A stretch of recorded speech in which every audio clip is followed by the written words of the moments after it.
சரி, இப்போ பண கஷ்டம் வந்துருச்சு, என்ன பண்றது? நமக்கெல்லாம் கையில மருதாணி வைக்கணும்னு சொன்னாங்களே, ஏன் தெரியுமா? மருதாணின்றது சுக்கிரன், சுக்கிரனுடைய காரகத்துவம் மருதாணி. அதனால கையில மருதாணி வைங்க.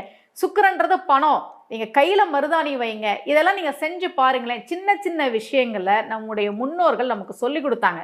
பணத்தை மதிக்கணும், மனைவியை அடிக்கக்கூடாது, கையில மருதாணி வச்சுக்கோங்க. ஏன்னா அது சுக்கிரனுடைய காரகத்துவம், அது செல்வத்தை உங்ககிட்ட கொண்டு வந்து சேர்க்கும். அப்படிலாம் நமக்கு வழிமுறைகளை பெரியோர்கள் சொல்லி வச்சாங்க. சரி, இப்ப பண கஷ்டம் வந்துருச்சு, என்ன பண்றது? கனகதாரா ஸ்தோத்திரம் படிங்க. அந்த புத்தகத்தினுடைய விலையே ரொம்ப குறைவு, 30 ரூபா 40 ரூபாய்க்கெல்லாம் கிடைக்குது.